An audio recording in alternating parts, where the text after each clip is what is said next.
Hopefully now people can hear me.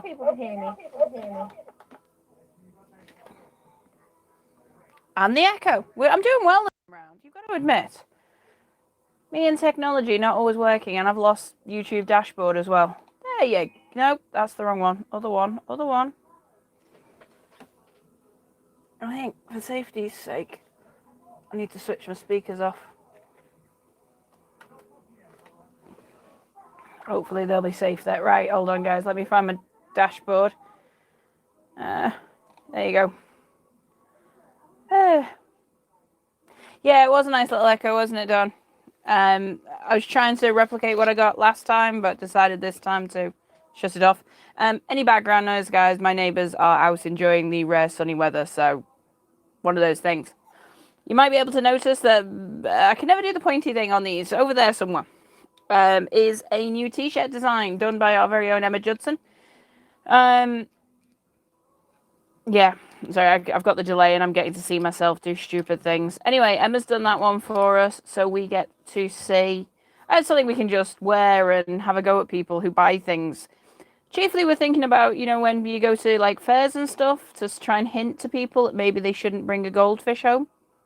Subtle hints and things like that. Right, I will try not to drink my ginger ale all the way through the live stream.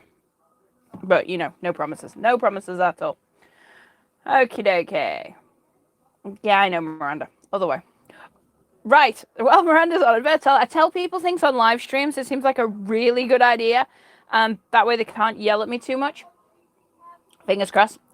So we've got a new pond plant supplier. So at some point, Miranda's got to tell me what we need to stock in the shop. And even better, I've said that she'll go and talk to him at Aqua. So, yeah. Oh, yeah, me and my ginger ale. No, really, guys, seriously, would you trust me to have alcohol? Just run that one through your head. Me and alcohol, and you think that might be a good idea. Not a good idea.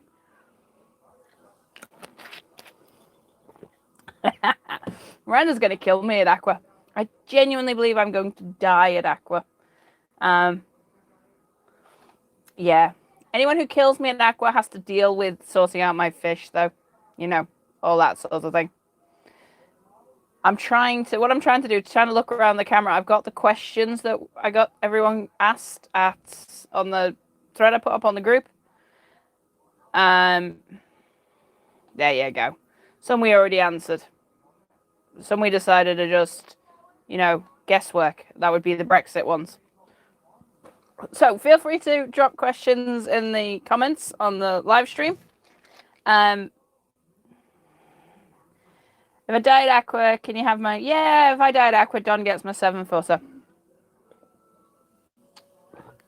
Because Don's not there, so he now can't kill me deliberately to get my tank.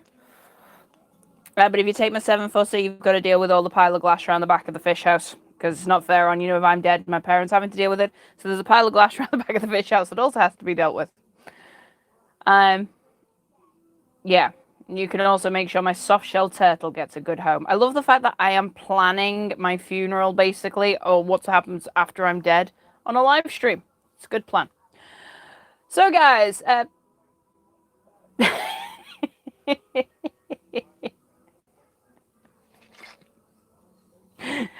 Okay, so if everyone's wondering why I'm laughing, so I outed Miranda as having plastic plants last week. And this week I've managed to now promise a supplier that she'll go and talk to them. He kept showing me green things. There was green things. They were plants. And I was looking at them and they looked very pretty. I am not denying they look stunning. They were gorgeous, but they were green things. And he kept using names at me. And eventually I said, look, can we talk about this at Aqua? And I'll bring my plant person with me. I didn't mention that both my plant people be with me. So there you go. Problem solved. And Miranda is one of my plant people. So, yeah. So she's going to kill me at Aqua. So we're now doling out all my fish and turtles to the relevant people. It's very important you do these things. So, yeah, guys. Hopefully there's a few of you heading over from Facebook. There's a few of you watching now. So like I say, new T-shirt coming out. Sick fish design. It says don't buy what you can't house, I think is what it says in total. Emma just literally sent it to me, so I'll get that up in the shop ASAP.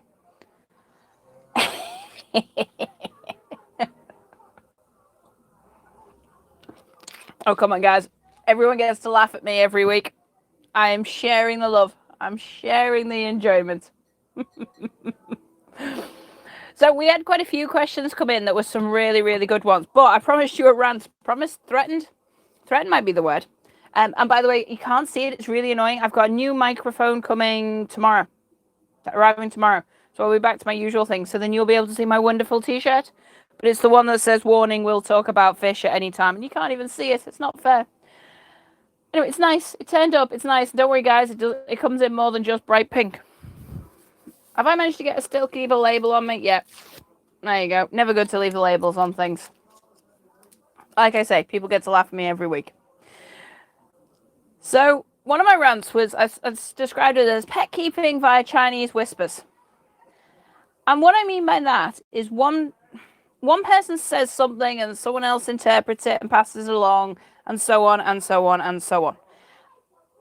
I thought it was only really bad in the reptile world, where we have what we refer to nastily maybe as the Lino Brigade. And that's people who won't keep their animals on like sand or soil because the risk of ingestion. And the risk of ingestion is minor compared to the whole host of benefits by keeping them on natural substrates. But that's like Chinese whispers, where a tiny little threat's been imagined to be a bigger threat than it actually is.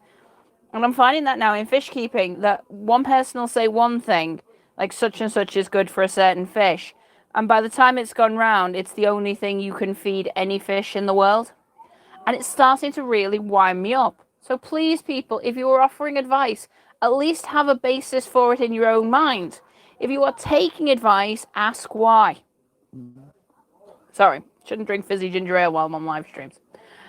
So then it's going to be a case of we can maybe start to look at our hobby and keep the decent information in and chuck the bad information out, which is really what I'd like to do. I'm aware I am passing on information to you guys, but I do generally tend to try and source or at least reference in some way, shape or form my information. If you want to know where I'm getting all the information from today's live stream, check down below. There in the description, there is the link to the mailing list. I was sort of planning it every month, but it's filling up really quickly. But at least every month, I'll be sending out all the information that I've talked about in the live streams, where I've got that information from, why I think that way, where you can find out more. And if I think there's an opposing view that maybe I couldn't explain properly, then I will put that in there. So sign up to the mailing list and you'll get all the information on that one. Yeah, as Don said, garlic and heat fixes everything. There was a craze. Hopefully some people coming into the hobby won't remember it. There was a craze for garlic a while back. Heat's another one that drives us all a little bit mad, where everyone, just turn up the heat. Well, that actually helps bacteria multiply. And it's not like, oh yeah, and don't forget salt. Salt cures everything. Even in fish that are completely intolerant of salt, salt cures everything. I mean, that's one of the things that winds me up. We've got a lot of information from breeders, from fish farms, like food farms, and from people who don't really give a rat's if it survives very long, because you have to go back and buy new ones. And then we end up in a scenario where we have salt is great because it manages to keep things alive for the 30 seconds it'll take for them to get out the shop, or because it's the only thing that's really affordable when you're going to kill that fish 2 months later and sell it off for food. Let's not take our veterinary advice from someone whose point is to get the fish as big as possible before they kill it. Sorry, I thought the dog was demanding to come in then.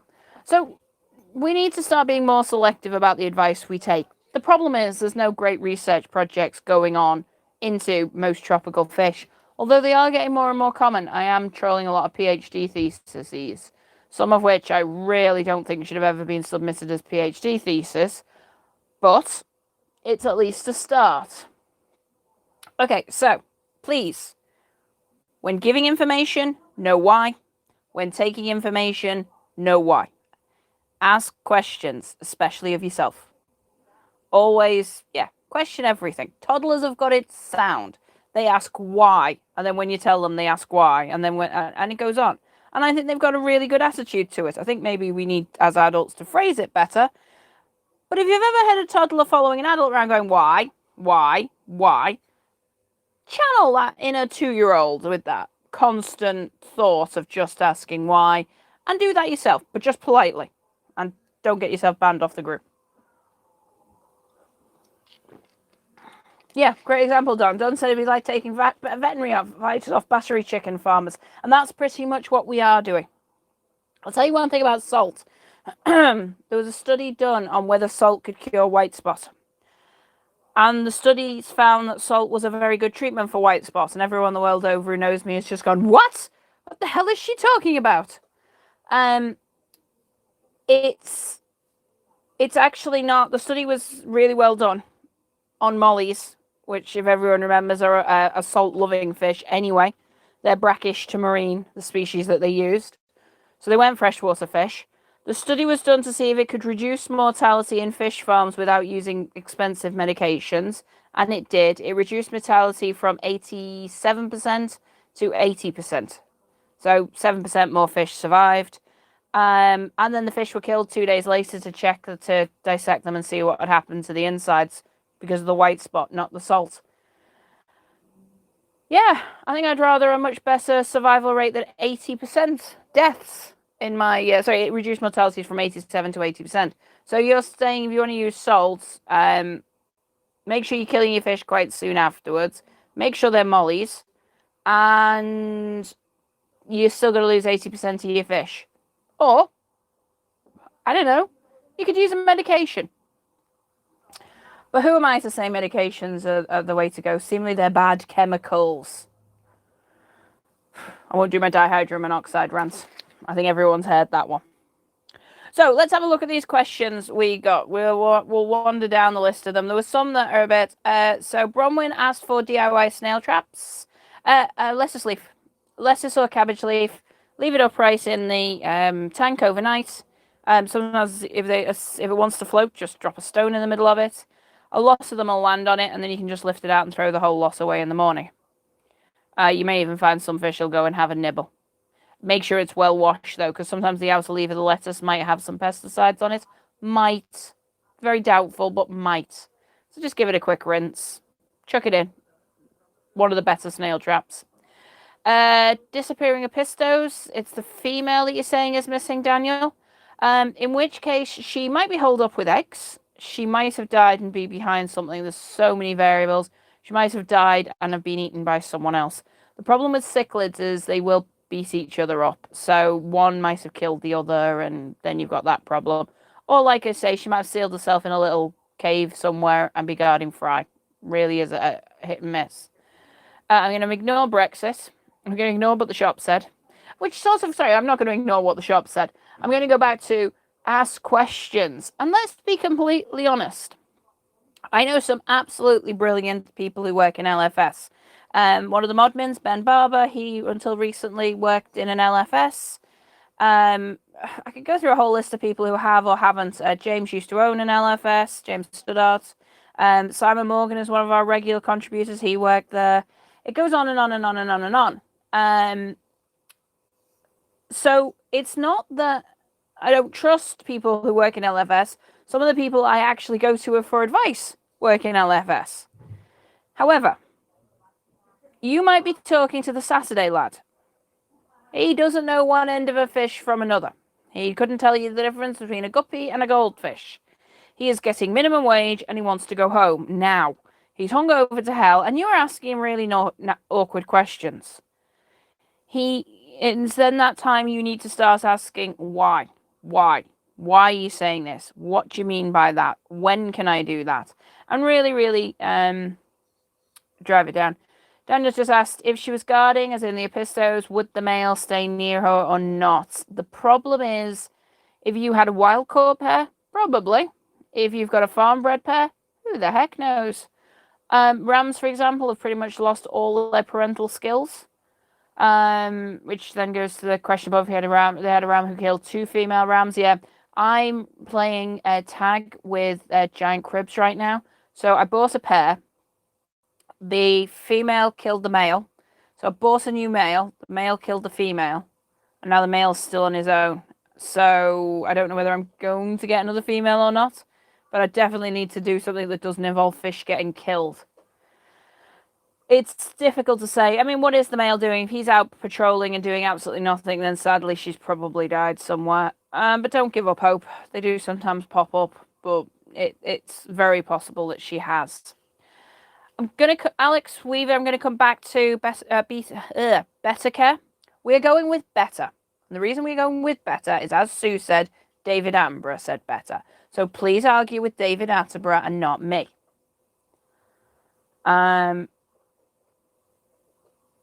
Yeah, I've seen fish completely go into. Oh, well, I've had to strip tanks out. The other one is if you've got any gaps in your lid, check down the back of the tank. Apistos aren't great jumpers, but it's happened. It's one of those horrible things when you've got racking and you move it years later and there's like about 5 dried out fish down the back. Yeah, it's one of those things. I want to go back to better care. Right, Liam McNally's asked, fish rooms, multiple tanks, how to keep costs down. So yeah, actually, this is something that a few of us have been actually talking about. That we want to actually start pointing out ways that you can save costs. So the simplest way to save on costs is turn your heaters down. Even 1 degree can be a huge thing. So we have this obsession now. Fish keeping temperatures have crept up and up and up and up and up. Sue and I were talking, and she was saying that like 23 used to be a temperature that everyone was fine with. I remember when 25 was the ideal temperature. We're now on 27. It's really, really creeping up rather stupidly. And what are we going to be? Is it like 5 years' time we're going to be on 29? Check where fish are. Facebook friend of mine's out in Brazil right now, and he's letting us know what the actual temperatures are. Some of them are at 17 degrees. I'm not saying you need to keep your fish at 17 degrees year round. Take the hint there that I think that maybe lowering the temperature at certain points of the year isn't necessarily a bad thing. But you want to save costs. Lower your heat. Now, some fish need higher heat. I'm not saying that'll work for all of them. So a couple of things you can do. 1, lower your heat. 2, so choose fish that need lower temperatures anyway. And that's where I'd start to say is the really crucial thing. So the tank that's coming in here, I'm deliberately stocking it with cooler fish because I don't like my office too hot. So I think the temperature is going to be 23, the absolute max for that one. And I might even take it down to 21 over the winter. Now, I'm very carefully choosing my fish based on that temperature range. So that's my first advice, because if you think about it, if you're in a house, especially if it's a fish room in a house, and your house naturally sits at about 18 degrees year round, then it's a lot less expensive to take it from 18 to 23 than from 18 to 28.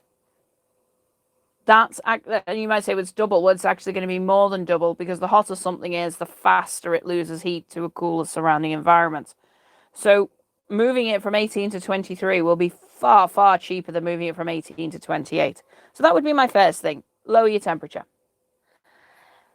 Secondly, about filtration. Now, here's where I think the rumors start that aren't great.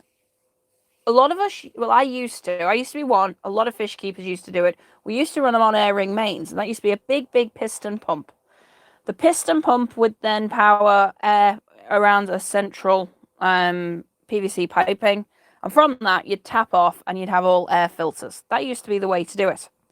But I was working it out. That piston pump of mine was running at about 80 to 100 watts, somewhere around there. It was a big one. Look on the side of external filters. External filters run between 6 and 10. So actually, if you're running bigger tanks like I do, you can get 10 external filters for about what you're running on one of those big piston pumps. Now you're going to go, well, they're probably lying up the hind teeth to the amount of energy used by an external. No problems with that. But the piston pump manufacturers are probably lying through the hind teeth as well. So it's swings and roundabouts. make sure you clean your externals out regularly, or whatever you're using. Make sure they clean them out, because it does take more effort for them to run a bunged up than if you do it with a cleaner filter. Straight talking fish, asking birds to do a thermostat. They already do. On the 308, you can set it on 2 separate temperatures. It's more designed at sort of people who do, I have no idea. They do a lot of things for like people who do smoking and things like that. But yeah, on the 308, you can already set 2 different temperatures. Or I'll check with that one. It might be the 306 for all I know. But yeah.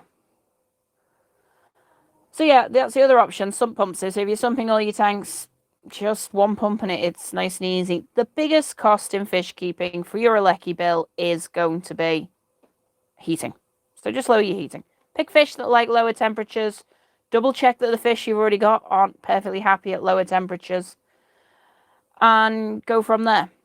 In terms of equipment, so anyone who watched my live stream last night on the group would have seen that my tanks are all scratched to hell. So that's not great. One thing that is a good idea, if you can do it, if someone hasn't already done it for you, is when you buy a second-hand tank, get the backing off, because normally that's this side that's not being scratched. Oh, sorry guys. Let me hang up on the phone call that's coming through when it finally comes through. Huh.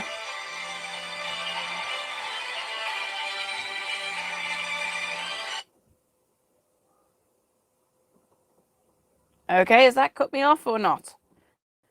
I don't know whether that's actually cut me off or not. Okay, don't think it has. Oh, it's swung me onto my side. Yay! That'll go back in a second. Biggest cost is the lighting. Yeah, so that's another big one. Let me see if I can reach this without pulling everything over. If you're really worried about lighting,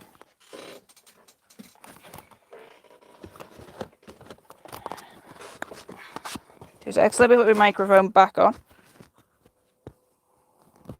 So if you're really worried about lighting, things like that. So that's just a standard grow light from Luxburg. Same company that do the Luxburg lights. Really lovely piece of kit. I'm going to be playing around with this. I've actually got this for the reptiles, but you can now get a lot of grow lights that have very, very similar spectrums to the freshwater lights. So it's for freshwater, not saltwater, I'm discussing. Now, they are far, far cheaper than many of the bigger light setups. And this particular one is 18 watts. It's only going to have a narrow beam of light, and I will say that's one of the problems, but 2 of them would light up a big tank really well and be a lot cheaper. So you just have to buy, you can buy any semi what wattage is it? 18 watts. That was the thing. 18 watts, E27, as in the screw-in. Not dimmable though. Perfectly happy at our voltage and spot on for our frequencies. So yeah, brilliant little piece of kit, I think. So that's what I'm going to be playing around with next few days to see what that's like. Sorry, I missed that one on that one. Hold on, there was a question there I missed.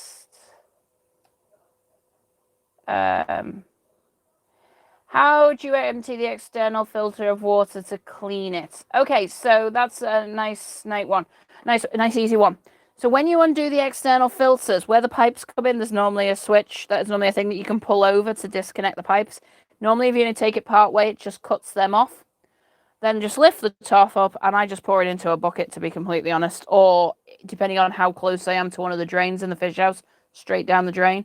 The only thing is that is really good for plants. So since I live with gardeners, that tends to get grabbed for the plants. Everyone loves that sort of thing.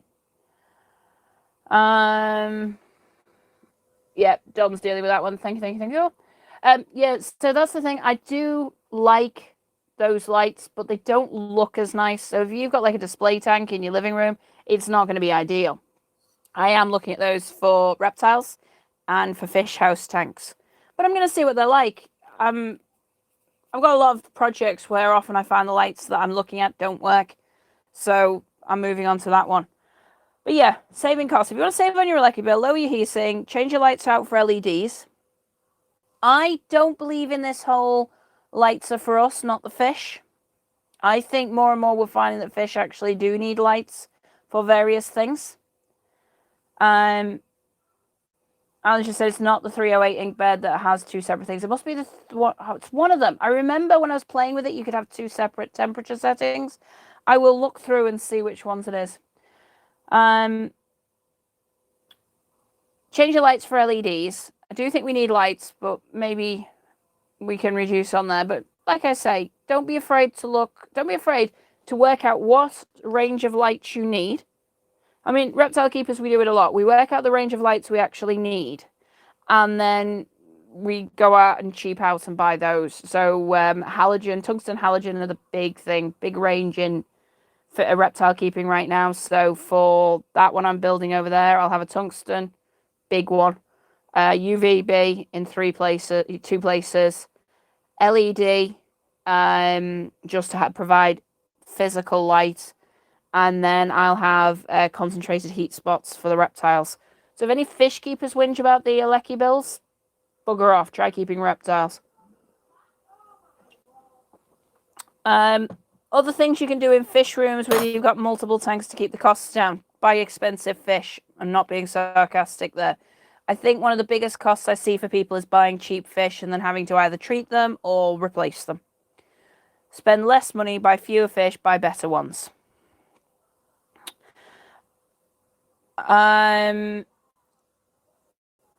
Jean came up with a really good question. Why it's not a good idea to flush dead fish and certainly not live fish. Right, let's start on that one.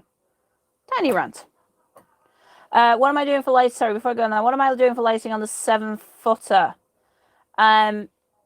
Charlie gave me some lights.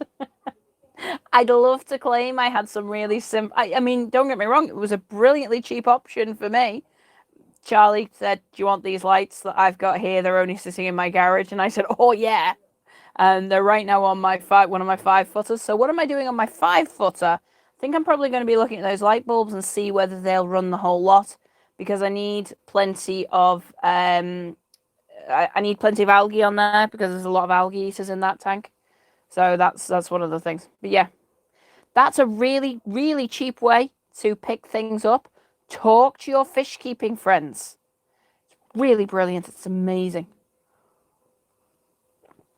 So yes, yeah, can everybody support the Everyday Aquascaper? I think he's got a YouTube channel. I'll have to check. So the Everyday Aquascaper, amazing bloke, great lights.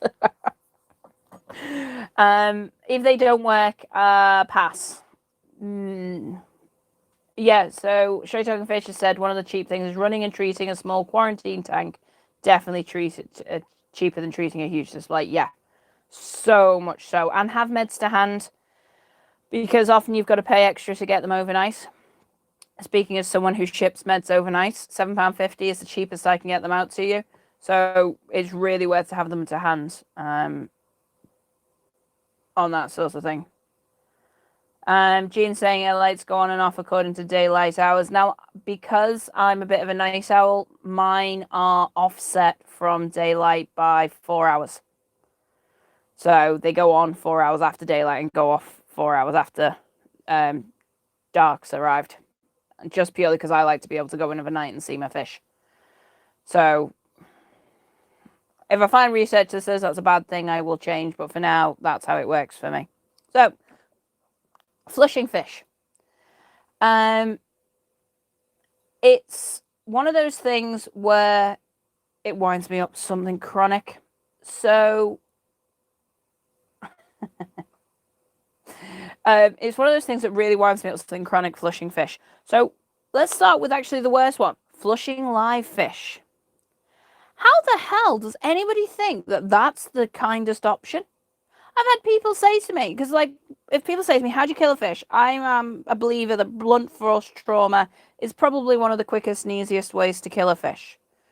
For smaller fish especially, I can have them into a plastic bag and slammed into a bit of concrete within a few seconds. Whereas if I've got to then put them in something and medicate it and buffer it and all that sort of thing. So I must admit, for small fish, for me, it's blunt force trauma. For larger fish, it depends on how large. Normally, it's still blunt force trauma, but I can't just kill them. I can't guarantee I'm going to kill them by smacking them off something concrete. I can pretty much guarantee I'm going to kill them by smacking a large brick on them. It's not nice for me as the owner, but it's nicest for the fish. Brainstem is destroyed almost is destroyed instantly. So they come out of the tank, and within a second or two, the brain is gone. It is obliterated. Sorry, I'm just. Yeah, it's all right. Everyone's asking Don when he sleeps. So, I'm a fan of blunt force trauma. I have had people say that it is more humane to flush them down the loo. Stop and think about that one for just a second. If you have just stumbled across this and you're not a massive fish keeping fan and you haven't thought about this before, which, to be brutally honest, some people haven't thought about this before. I'm not saying that everybody who doesn't keep fish wanders around going, do you know what I'm curious about? What actually happens if you flush a fish down the loo? So let's start at the start. You dump them in highly chemical rich water, be that chlorine, whatever you put in your loo, one of those toilet block things. There's going to be bleach in there. There's going to be ammonia through the absolute roof there. It's actually then going to pass down, and it's probably going to go into a waterway that's not that bad. It's not going to be not too bad. I mean, I wouldn't recommend it for a tank. But we have this idea that all our sewage goes straight into sewers that are just sewage. A lot of them are linked to storm drains, and that will dilute the water, so they're probably going to survive.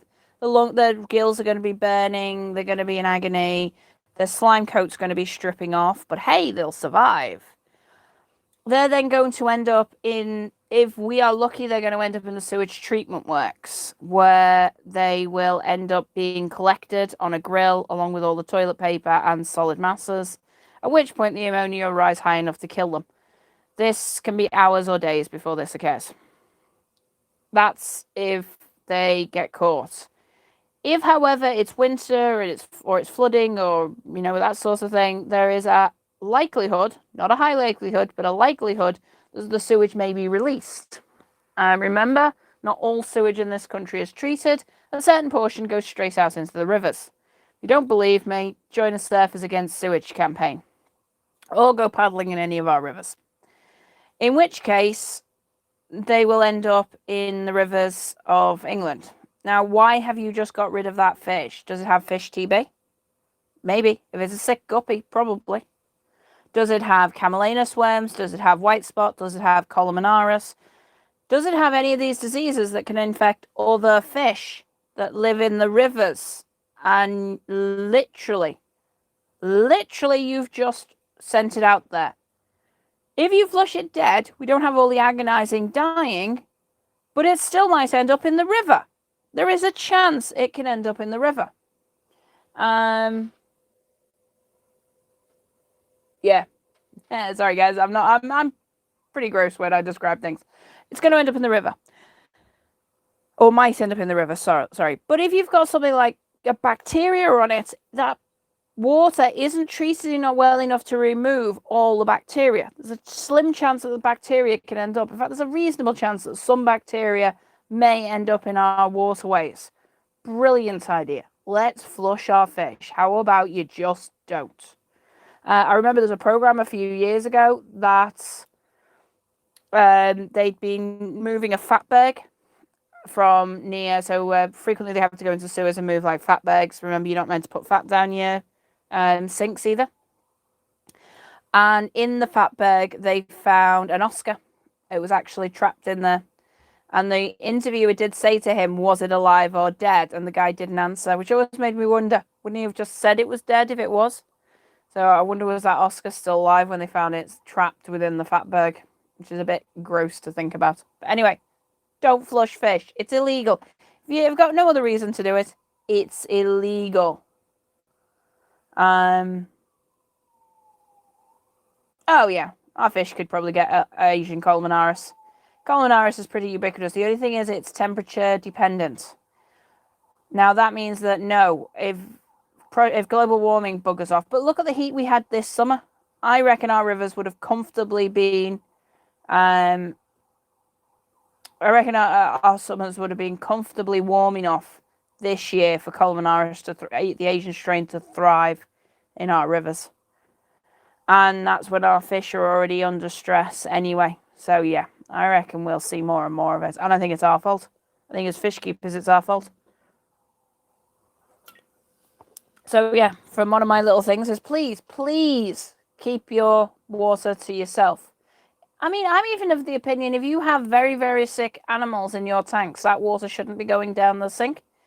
I mean, that's a bit extreme, but I will chase. If I know I've got something in my water, Colmenares or something like that, then I will make sure that it goes. Normally, I just put it where it'll soak into the garden, because then I'm putting the bacterium in a position they were never designed to live in.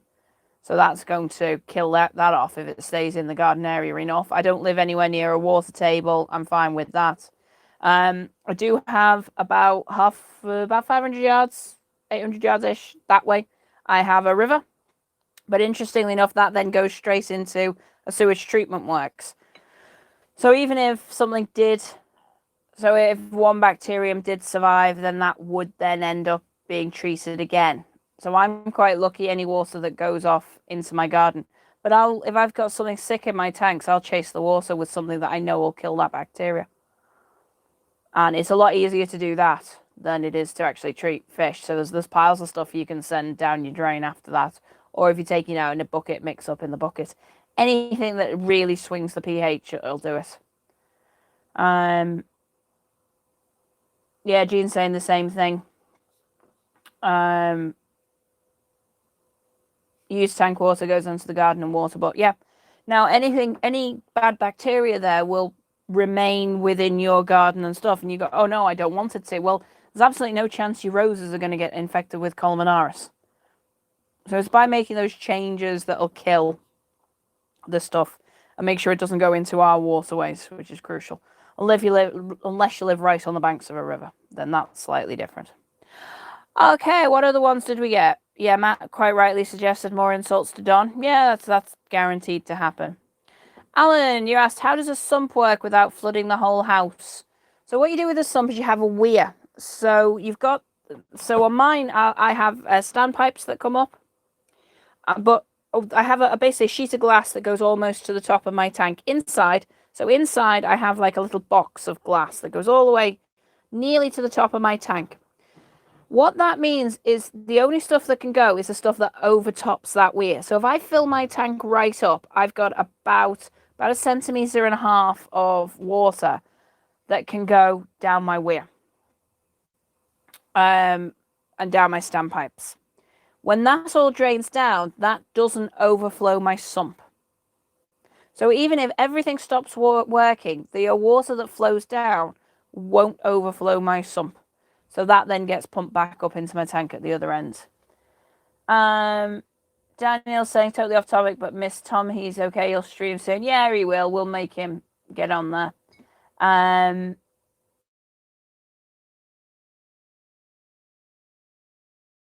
We'll make him get back on here.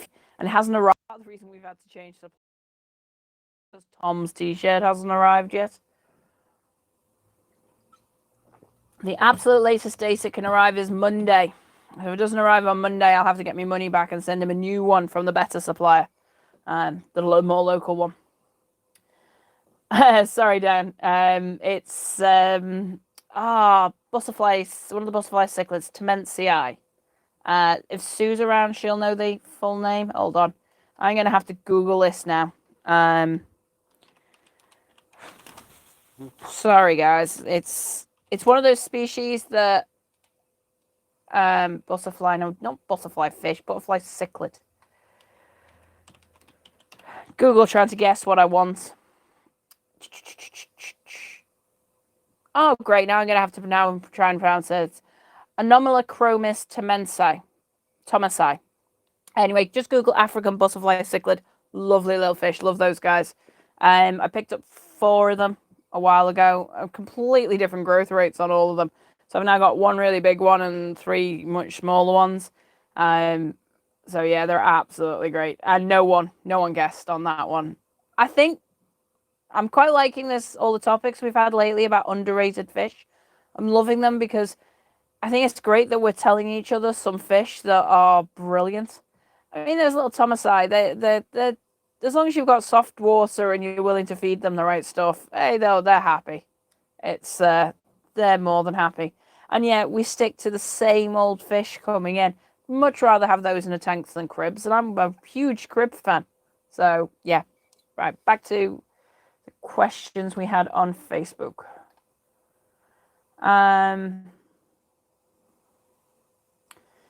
So I'll say, is there a set amount in the tank sump system which will only need to be topped up? So what then happens? Like I say, so I can lose. So a set amount goes into my sump. Let's assume my sump is empty and my main tank is full and my pump cuts out. The amount that drains out my main tank will only be enough to not quite fill my sump. It then gets pumped back in and then goes round. And how fast I pump it round just depends on the size of my pump, not my sump. So yeah, if everything shuts out, if the electricity stops, the only amount that drains down is just the amount that can fill my sump. And you've got a lot of scope then. So what you can do is if you find that when you've finished it all, like maybe you've got a bigger sump, your sump's not quite full, you can just top your sump up a bit.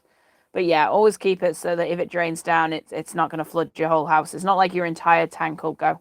I mean, I've run them close to the line so that when I did cut them off, it drained and I lost maybe a litre onto the floor. But that's about it. And that's just me being a prat and putting the wrong amounts in. But what it also means, I mean, that tank's 2 foot tall before you put it on the stand. I'm not that big, so it's much easier sometimes for me to do the water changes out the sump, not out the main tank. And even better, I can put the water back into the sump. So I'm not disturbing anything in the main tank if I want to. Yeah. Don's saying oddballs for life. I'm now calling you Dan, not Don. It's great. 3 letters. We're all getting them wrong. Yeah. Don saying oddballs for life. But I also think it's because the oddballs for life comment is one I'd suspect from Dan, not you. I know you're an oddball guy, but I'm just so used to seeing them from Dan Evans. Right. The other one that someone mentioned, Alex Weaver said something about proper better care. Again, David Attenborough says better. We are going with him. Argue with David Attenborough if you want to. So I spent a bit of today. Let me see if I can find that picture I did. I went and downloaded a picture and then forgot to upload it to here. Let me see if I can find this picture. If anyone would like to give me a clue what I called the picture. Oh, there you go. I found it. Hey, doing well today. Didn't even have to ask for too much help. So that is the picture of the temperatures from a rice paddy. And it's really rubbish and you guys can't see it properly.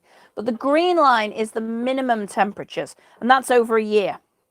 So the green line, which is the minimum temperatures, and since it didn't really explain, sorry, I'm just checking. Done saying, yeah, I've got a, just as a minus a point to one side here, guys.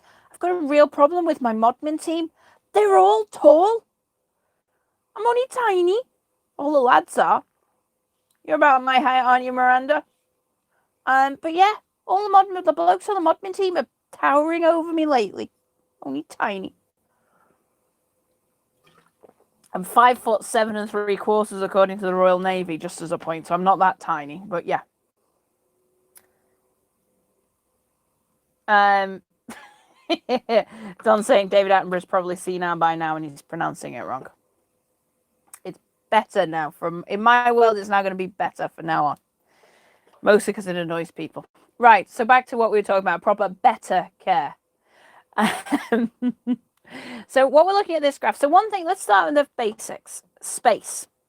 In the wild, betters would live in huge volumes of water. Rice paddies are huge. And there would be more than one. But it's a huge volume of area. When you look at them, they're very, very high in carbon dioxide and very, very low in dissolved oxygen, which is an evolutionary adaptation by the betters themselves.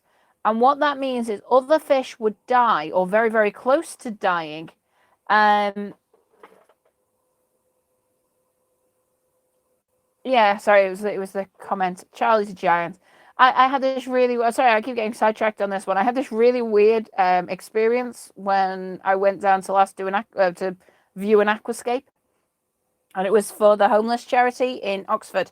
I can't remember the name. Oh, geez. If anyone wants to, go into George Farmer's channel and look for the video on it. It was a lovely little tank he did for them. Anyway, it was me, a mate of mine, Caro, her husband, Andy, who's stupidly tall, and then Charlie and George Farmer, who must both be, I mean, I think they're like 6'8", 6'9", something. They're really, really tall.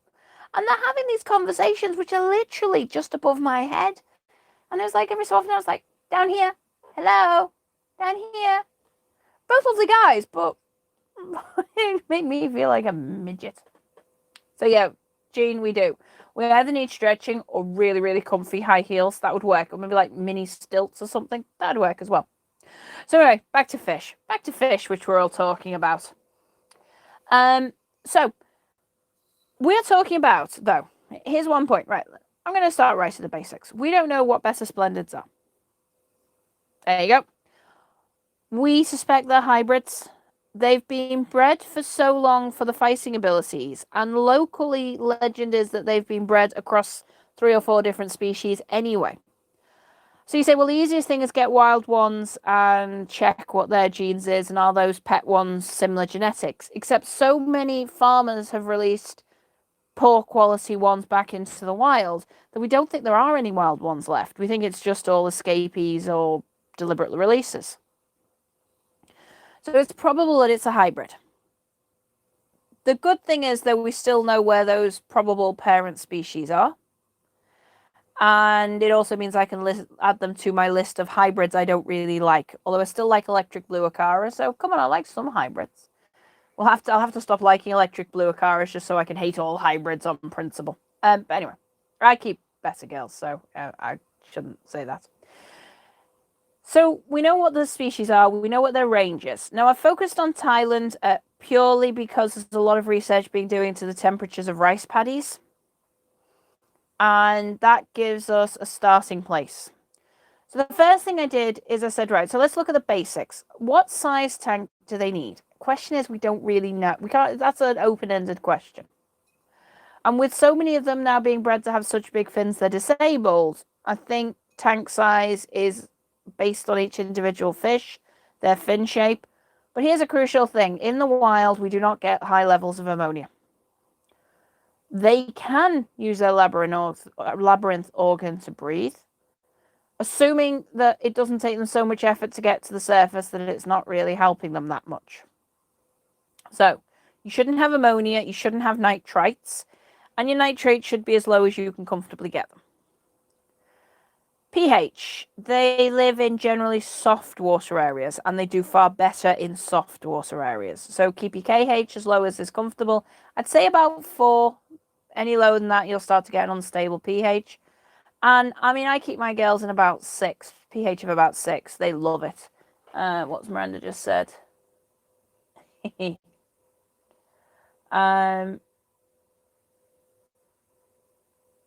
Yeah, Don. So Don's got 6 foot something, and he keeps his betters in the actual central chamber. Yeah, it's a great thing about sumps. You've always got spare to shove a fish that's really winding you up. It's like a timeout for fish. So then what you can do is so I said that temperature. Temperature is the big one where I see the debates. Now, I'm going to say something that Don will suddenly appear and go, oh, I know about those. Snakeheads, Channa. Channa and Betta don't have much overlap in range, but they're close. There's areas where one's a bit further north and around the coast a bit. And interestingly enough, with snakeheads, we are more than happy to acknowledge the idea that in the winter they need very cold temperatures, and in the summer they need quite warm temperatures. We're more than happy with this. Yet, with bettas that have very, very similar... Yeah, very, very similar water. They live in the stagnant edges almost. So the edges where it's sort of dark and murky and all that sort of thing. They have similar habitats. Not the same. I'm not saying they're the same. But there are similar-ish habitats. The only thing is, snakeheads, if they don't like their habitat, will get out and walk to another one. Minor difference. So, what's this one? Lonzo, never heard of snakeheads. Never, ever, ever. Anyway, so if we look at, so what I thought is start with the temperature ones. So if we look at that green one, it wasn't explained very well in the research, but I suspect that green line is minimum temperatures overnight, and the blue line is during the day. And you'll look, there's it's quite jagged. It's not a smooth profile by any means. This is in general in a rice paddy. Don't get me wrong, those upper temperatures are bloody warm. So where that blue line starts in the winter is 30 degrees, I think, off the top of my head. Yeah. So the green line starts at about 10 degrees, the red line starts at about 20 degrees, and the blue line starts at about 30 degrees. So about a third of the way through the year, you get this real peak, especially in the blue line, where we're talking about 35 to 40 degrees at the highest peak, and then it drops down and goes off. But if you look at the nighttime temperatures, they only make it into the low 20s and then drop off. So I'm not really that worried about averages, because averages only exist in studies and papers. Yeah, can you imagine anything more terrifying to a little tiny betta than a snakehead suddenly appearing? Although knowing bettas, they just flare at them and try and look scary. Not the smartest of fish. But here's a crucial fact. So you say, well, I've read in a certain book that starts with the word betta and ends in the word Bible, that we should never let the temperatures are great about 28 degrees C. I've read on such and such a forum, such and such a website, that 28 to 30 is where I should be keeping it. I think that we learn that one from breeders. Now, if you look at those peak periods where they're about 28 to 30 and above, that's when they're breeding. And we also know that as the temperatures get higher, the fish get more aggressive. There was some really good research done in the 60s, I think. I'll add this into the newsletter, all the references. But there's some research done, and it showed that as the temperature went up, the fish were more likely to be far more aggressive.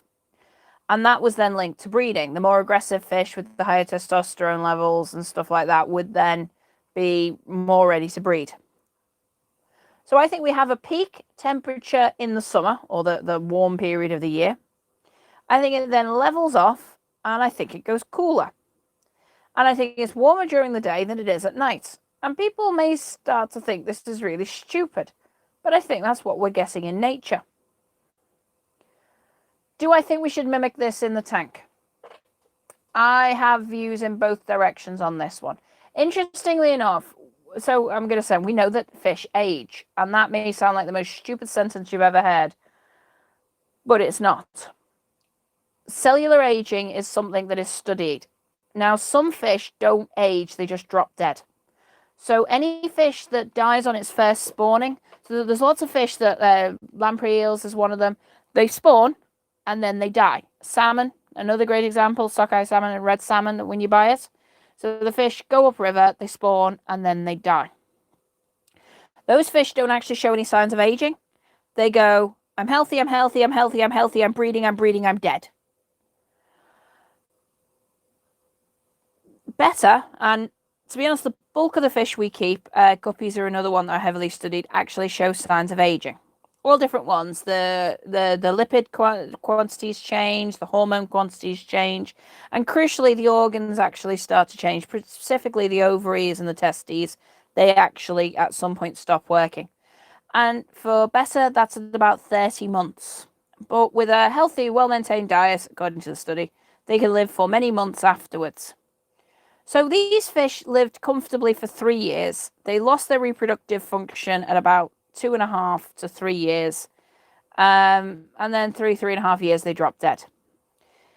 There's unconfirmed reports of some of them living for 8 and 9 years. I'm always a little bit worried about unconfirmed reports because I worry. I mean, we all know of that kid whose goldfish has lived for ages in a bowl. And then you later find out mum and dad replaced it every time it died. sometimes think that may happen, although bestas, they're quite individual, so maybe not. But who knows? Checking there's no more things in there. Now, we know that guppies, when fed half the amount, kept on a restricted diet, so fed half the amount. They didn't say what the amount was, but they said when fed half the controlled full diet, lived for 200 extra days. Now, given that the guppies were only living about a year, that's nigh on doubling their lifespan. So if you lower the temperature and decrease the food, you may well be able to let your fish live a longer, healthier life. It's unlikely it will come into breeding condition, though, because it seems to need heat as that trigger. But if you're not planning on breeding it, why do you need it to waste all that metabolic energy and effectively lifespan to come into breeding condition? So what do I do with my fish? Take all this and go to my fish. I mimic summer and winter with my girls. So right now they are coming to the tail end of summer, where they are still at about 28 degrees. That is partly because of the tank they're in is always warm at this time of year.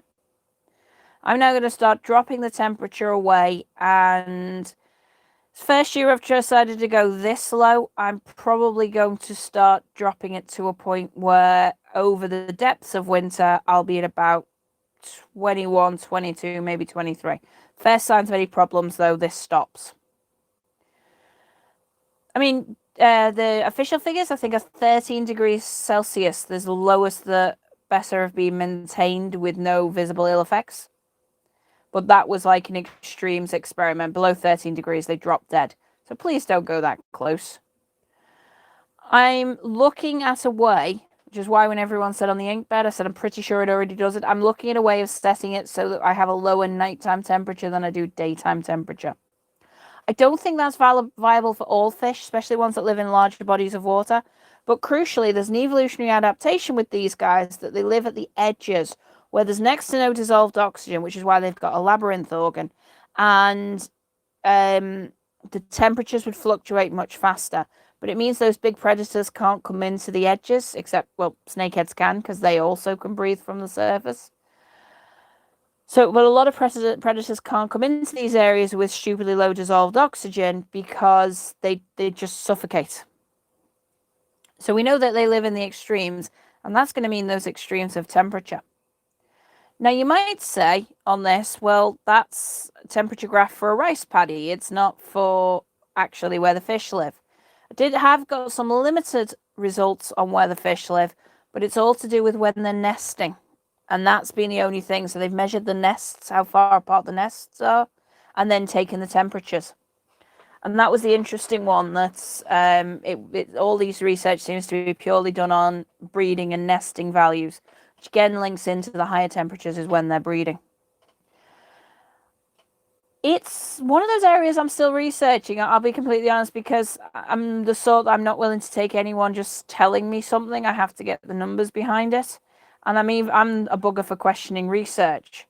The only reason I quite like the rice paddy research right now, it's being heavily paid because of climate change. So once water temperature goes over 29 degrees C, rice yield really starts to fall. So they're doing a lot of monitoring now of rice paddies in Thailand within the range of these fish, which is giving us a lot of data to work with, which I think is important to have a lot of them. Yeah, I mean, one of my concerns is I'll have to make sure my snakeheads stay in the tank I want them to stay in and don't get out for a wander. That's never a good plan. Never a good plan if your snakeheads decide to go wandering. But you never know. They're the sort that might. So I'm making sure I've got the glass and it's fully fitted. Got little tiny gaps at the backs of the tanks that have to be sealed. So that's my plan for tomorrow. Seal those. Next, moving on to diet.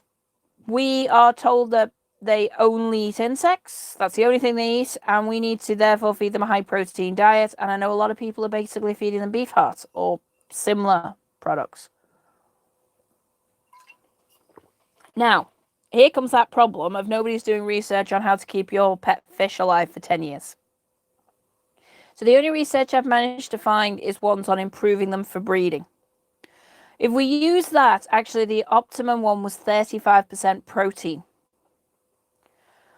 The annoying thing is I'm not finding what else they should be eating. They're definitely insectivores, so insects do contain a lot of like the shells on insects and the gut contents and things like that. So insects themselves aren't 100% protein. So you could feed them large amounts like gut load DAF and things like that. You could look at fruit flies. Fruit flies are really go down popular with mine, but the problem is I've had to stop breeding fruit flies because they stink. You know, when you're the cultures you breed them in, but you can get them from the shops, nice and easy. Quite a nice food stuff. So that's one of the things I am heavily researching in the wild. What else do they eat? And why are we looking at only 35% protein?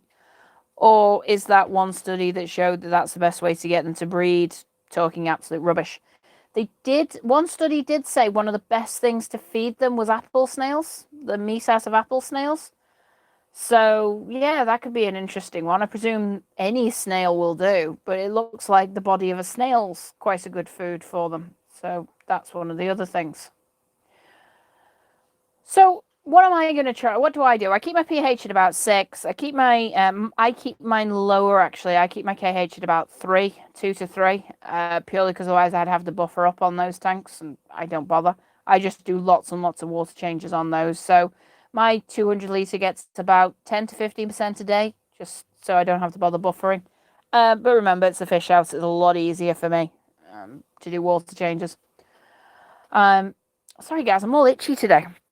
I went to this expo a few days ago and it's come back and I'm all itchy. I'm allergic to quite a few cleaning products, and I wonder was one of the ones I'm allergic to at the expo. So yeah, that's where I'm going with that. Diet-wise, my usual thing I bang on about is variety. I'm really heavily gut loading anything I do feed to them that's live, though. That's one of the crucial things.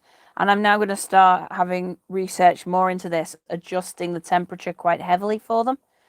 So I will be dropping it lower of a night, lower of a winter, and only bringing it up to this sort of 28 degrees in the summer. It'll be interesting to see how they cope with that. I'm hoping it'll give them longer lives, hopefully.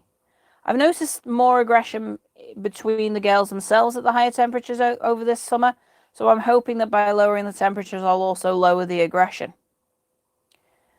I don't like the idea of swinging temperatures large amounts for fish, but they seem to be really adapted to it.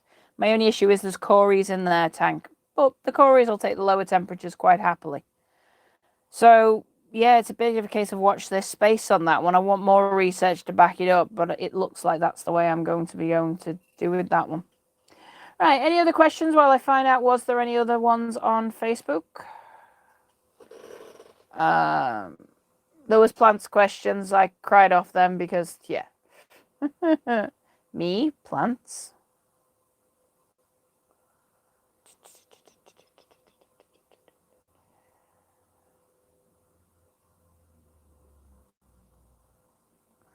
Nope, that was all the ones on there. What are we doing? We're not doing too bad on time. Hopefully my snakeheads arrive next week, so I will be showing you them. I will be showing them off quite often. I'm just scrolling down the group to see if there's any of the usual. Oh, ordering fish online, someone asked. People know my views on that one. Swim bladder is not anything, it's an organ. Humans do not come down with a nasty case of kidney.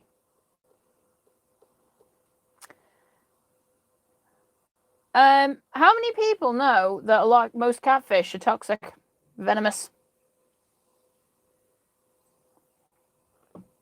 I hope you all know that one. I know some of you will already. Yeah, can we all please watch it? Catfish are mostly venomous, from our little sweet cories all the way through to things like Clarius, which is what made me think about it. Pretty sure red tails are as well, aren't they? Sure, someone told me they're allergic to red tails, that a red tail put them in hospital with their venom. I know a Clarius could kill me, but I carry an EpiPen. Not for Clarius. I don't randomly think I'm going to stumble across a Clarius catfish walking around my garden.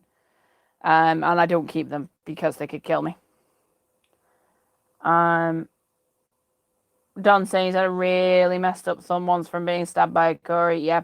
I mean, the problem is with this is we go, oh, it can kill you. You're looking at people like me who are allergic to things like this. I mean, I'm probably allergic to Corys, but I still want to keep them. I just know for 100% that someone was telling me that it's got the same allergy, similar allergy profile to me, that Clarius would kill him. So I'm not risking it. Usual problems on there. Anyway, guys, if nobody else go on, Alan Rees was. How have I ever? Yeah, I am seriously. I mean, I will do a walk around of my tanks. The problem is right now, I'll be completely honest, I'm ashamed of how bad the fish house is. I've done loads of repairs and I've done them quickly and in some cases awfully. So they're safe and they're structural, but they look like hell. So I want to replace my back wall first, because when the roof came down to find the beams, I literally just chopped huge sections of the wall out, so I could see where the beams were. So it's still safe and insulated for the fish, but it just looks dire. So once I've done that and got some of the tanks leveled off again, because the paving flags they sit on sit directly on the floor, which isn't great for insulation. I know, before anyone tells me. And because of the water, some of them have settled. So once I've got everything, Don's trying to think of something to trigger a rant. Once I've got the back wall redone and the wood for it sitting out there, so that shouldn't be too long, and the tanks leveled and full. I've got two empty tanks right now because they leaked. They need to be pulled out and repaired. Yeah, I'll be showing everybody bad. Showing everybody around and all the different ones and all this sort of thing. I'm right now, I'm just trying to think if there's any way I can share the photo with you guys. Let's see if I can do it. If it's transferred to my Dropbox, I can. So right now I am digging a new pond, and I'm trying to dig 3 foot down, which is always fun. The reason is it's one of those tropical species of turtle, this is, not fish, that I've actually found over winter in the native range get really, really cold weather. So I'm putting them out in the greenhouse in a very long, narrow pond, so 10 foot be 2 foot be 3 foot deep. So I'm trying to dig a 3 foot deep hole, only having 2 foot wide. So it's interesting. It's muddy. Can you imagine how nice and clean the house is with me traipsing that amount of mud in? So I'm just having to look around the corner to see. What the heck's the date today?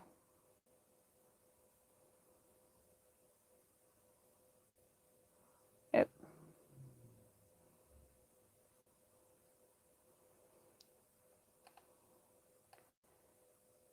Nah, why would my phone have actually updated everything to Dropbox?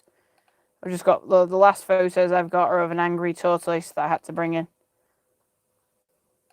As in, he spends most of his days outside in the run, and when I'm bringing him in with nice, he's looking all angry. Yeah,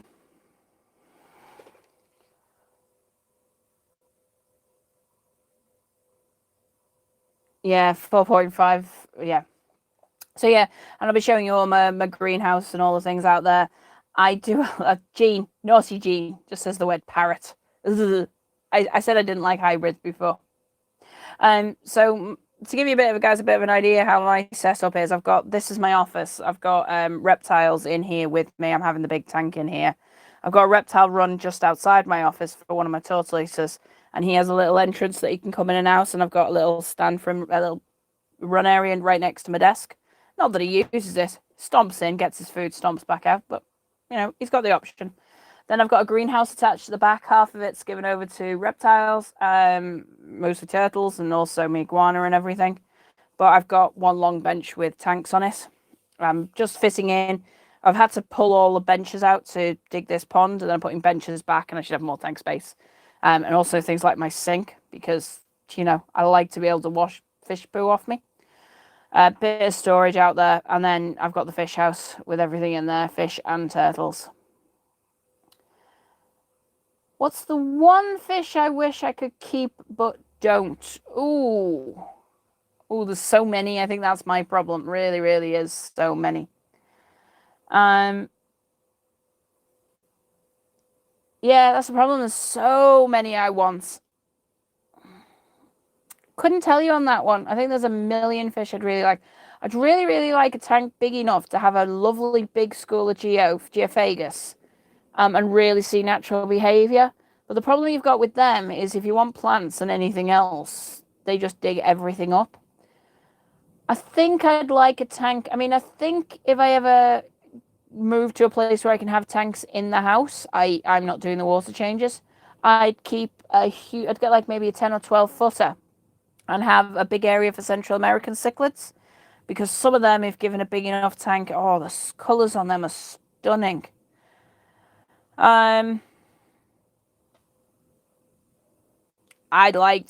did like my clown loaches when I had them, but they outgrew my tanks, and at the time my tanks were 8 and 10 foot, and they just outgrew them. I am going to have elephant nose in the future, so that's not a case of can't have. So Jean said, how much can we rely on lifespans of fish online and books? My silver hatcher fish is just over 8 years old, last of a group of 6. You can't. You can. I'm being mean there, going, you can't. You can. Remember I said about Chinese whispers fish keeping? I think a lot of ages are taken off that. I mean, we all do it. We check on like Seriously Fish or something like that. They're good. They're very, very good. But they're not the be all and end all of life. So it's a case of take it with a pinch of salt, but be sensible about it. Sorry, just wanted to see everyone to see Emma Judson's t-shirt.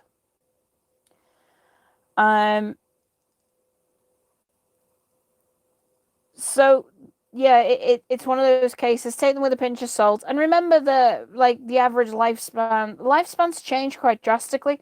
A few of us were talking about this not long ago, that we were saying, like, I remember as a kid I had a dog that was 10. I remember everyone going, oh, 10, that's old. I've got a 14-year-old dog now, and everyone goes, oh, she's just a baby, she's got another 5 years at least, sort of attitude. We've really managed to extend the life of so many animals, and I think fish are crucially one we're doing with it, except for some stupid reason, and better. They're getting shorter and shorter lifespans. We're now going, oh, I'm impressed, it's lived 6 months. We shouldn't be saying that. Where the hell did we go wrong that we know that a fish whose genetic lifespan doesn't run out to at least 3 is possibly survived as long as 8 or 9, and then we're super impressed when we get them to 6 months? Shouldn't be doing that. And oddly enough, the ones that I've had that have done better have been the ones from the big chain stores for living longer. You know, I've got them from breeders, and they haven't lived as long as the ones from chain stores. So something's going on there that's making it really different. Fish can be very, very long-lived. So koi, there's a koi that's said to have lived 235 years. So, yeah. Yeah, damn. They sound like, yeah, they're getting to the point where we're sort of treating them like annuals. And they're not. They're not in the wild. They're not in captivity. Is it because we're exposing them to shockingly bad conditions in breeders who in sort of like over in Thailand, who bring them on in little tiny jars and just change the water when they get a chance? Is that killing them off? Is it because we're keeping them at higher temperatures? I'm not saying it is. I'm just saying, is it? Is it bad diet? Is it that some of us are keeping them in hard water, some are keeping in soft water? Maybe are they so inbred that they're genetically weak? It's an interesting one, but I do think they should be living longer than they do. It's upsetting when you go onto some of the groups and see people who've had the fish 3 or 4 months and then they're dying, and people are going, oh, well, he had a good life. And you're thinking, no, he didn't. He's about 6, 8 months old when he dropped dead. Should have had 5 times that long. So I think we've got something going wrong there. Something going seriously wrong there. I know one thing that I know from cichlids, that if you don't raise them right as juniors, so even down to the amount of nitrates you expose them to, interestingly enough, on some species of cichlids, especially the mouth brooders, interestingly, if you expose them to higher nitrates, and by that I mean like 30, 35, when they're juniors, they drop dead at about 6 months to a year old, maybe 2 years old at most. Whereas raised in a low nitrate environment as youngsters, they can live up to 10 years. Is there something to do with that? Is there some similar mechanism that we're missing? So that's a problem. It's an interesting one, and I think it needs a lot more research.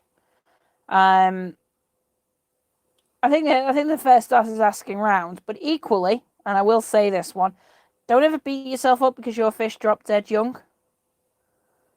Things happen. Humans sometimes drop dead young, and it's tragic. And I'm not comparing a fish death to a human death by any means, but what I'm trying to say is we as humans have access to far more medical treatment than anything else. And we sometimes drop dead young. So please don't anyone beat themselves over their fish dropping dead young.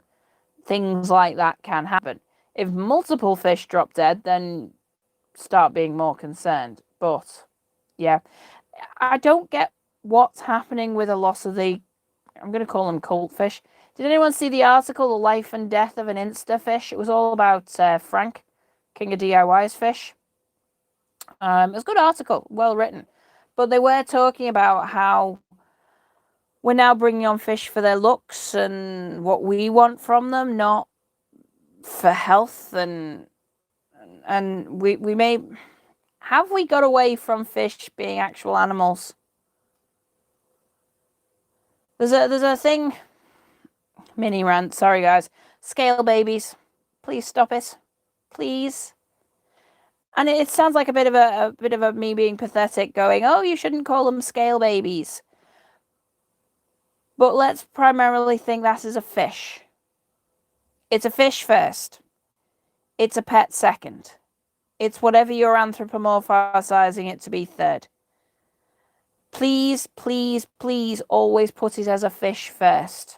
And I don't mean that by thinking it's stupid. Fish are highly intelligent. They feel pain. They form relationships. They communicate with each other. They have very, very evolved diet requirements, water requirements, etc., etc., etc. That is first. So if you have a flower horn, I'm not going to use a flower horn. If you have a chocolate cichlid in your tank. So you have a chocolate cichlid and your kids have called it Whisper. Okay? And you love Whisper, and Whisper is your baby. Can you please remember that Whisper is a fish first, a chocolate cichlid second, and Whisper third? In that order. Deal with the fish's needs first, the chocolate cichlids needs second, and Whisper's needs come way down the line, because they're not Whisper's needs, they're your needs by what you're anthropomorphizing that fish to be. And I think we should look at that as across the whole thing. And if it's not a healthy fish, don't take it home. Don't feed into the shop's greed at buying things. But yeah, a lot of dogs are being bought now as Insta dogs, and that winds me up something chronic. My poor little girl would never be an Insta dog. She's cute, but she is just a little mutt Jack Russell. And I think fish should be healthy fish first and a cute pet second. And I don't really give a rat's what they look like on Instagram. I don't get me wrong, I've got an Instagram page. I'm not above putting fish photos up on Instagram. But I want people to like my photos who like the fish for being a good, healthy fish. Not because it's purple or because it's got some sort of weird head growth or because it's got 7 chins. So yeah, it's scale babies. It's not something I really think should be in the hobby. I think, yeah, shell babies is another one we get in tortoise keeping, and scale babies also goes across onto the reptiles, and it's just, I don't know. Maybe I'm coming at this from a cynical point of view, but their needs should come before our needs. And the second you start saying scale babies, it sounds to me like your needs are coming first. Which then goes on to another one. I've had a couple of messages off this, or a couple. I think I get a couple every other minute. People being mean on the group. People being mean in the comments. This sort of thing. I think we need to give advice in a very, very careful way. So,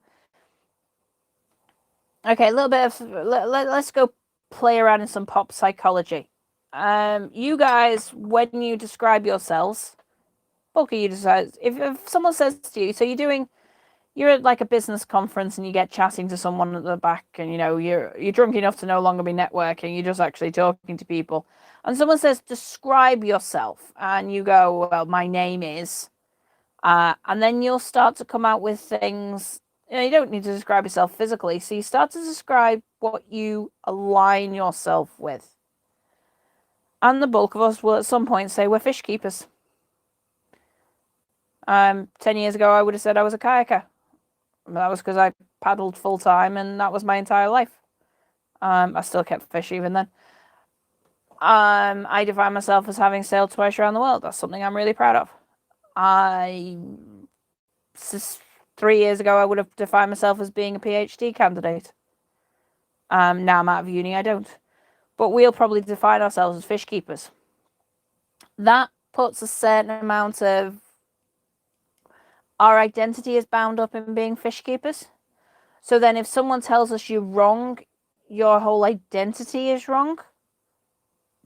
It's a bit, like I said, it's pop psychology, but when you go and say to someone, you're keeping the wrong fish together. So you see a tank and like the wrong fish are together, and you say to someone, those fish are wrong. What you've said to them is, you believe in your fish keeping is part of your identity. You believe you are a good fish keeper, and I've just told you you're downright cruel. So not only am I saying that you're cruel to the animals you love, but I'm also attacking your very identity. So it's the equivalent of someone going up to like a Liverpool fan and going, Liverpool's the worst team in the world. Trust me, don't do that around here. It's never going to end well. Well, it might. If they're an Everton supporter, they'll go, yeah, totally agree with you. So we do have to be careful the way we phrase things, but never, ever, ever stop correcting people as long as you've got the evidence as to why you're correcting them and you know what you're saying. If you've got real evidence to back it up, please say it. But please remember, you are attacking someone's very identity. And please try and say it in such a way that they might listen. So if you attack it head on, so if you really need to get through to someone and they're not, don't go at them head on. Come at them with the evidence, piece by piece, and lead them down the garden path quite happily. So if you've got, I don't know, you've got a very aggressive puffer in with some mild-mannered cichlids, and you're thinking, that's not right. And you go to them and say, that's awful, that puffer and cichlid shouldn't be together. They're going to come back and go, well, they've been fine together. They've been there for ages. I've been keeping fish for 20 years. All the reflexive gut things that people say when they're talking absolute rubbish, and they feel attacked and they want to defend themselves and their hobby and their very belief in themselves. I mean, I'd never like to be called cruel to my animals. That would destroy me. And I can see that people are... I can see that's how people feel. So I would say something like, are you aware that puffer is a predator and risks, damaging other fish around it? It's probably still going to make them feel attacked, but maybe it's a slightly better one. It's a really difficult one. It really is difficult to do, and I'd ask you guys to try. Having said that, you've seen how I end up handling some things on the group, because sometimes you're not talking to them, you're talking to everyone else reading it. And that's one of the real problems. So sorry to use you an example, Don.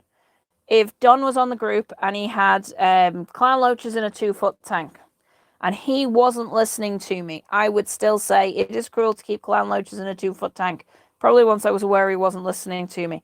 Not because I'm talking to him. I'm talking to 53,000 other people who might just read that post. So remember that everything you say on the group will be read by other people as well. So don't ever give up and walk away. Remember, everyone else is reading it. Present the evidence, present the reasons why, and yeah, just walk away sometimes. That's all you can do. It's back to that old, we hoard knowledge, let's hoard the right knowledge. Spread knowledge, spread the right knowledge. Anyway, guys, I am absolutely shattered tonight. It's probably why I'm not being my usual insane self. That t-shirt will be up very, very soon. This one that you guys can't see. Let's see if I can tilt it down a bit. Let's see, I've got an awful lag on this now. There you go. You can't see it properly because my hand's now in the way. Let's see if I can hold it like that. There you go. Now, I will get them up on the site properly. There's an awful lag on this now. So I'll get them on the site properly at some point. Don't worry, guys. There are other colours other than pink. And I will show you next week when I've got my camera back properly and I've got my microphone and everything sorted. So thank you very much for joining me, guys. Sorry there wasn't any major me losing my rag rants. And I will be back, usual, probably normal service will resume Wednesday. Can someone send me some ideas of what I need to plan these live streams out. Someone send me ideas for live streams. I need to start planning them properly. Anyway, guys, see you soon, and thank you for joining me.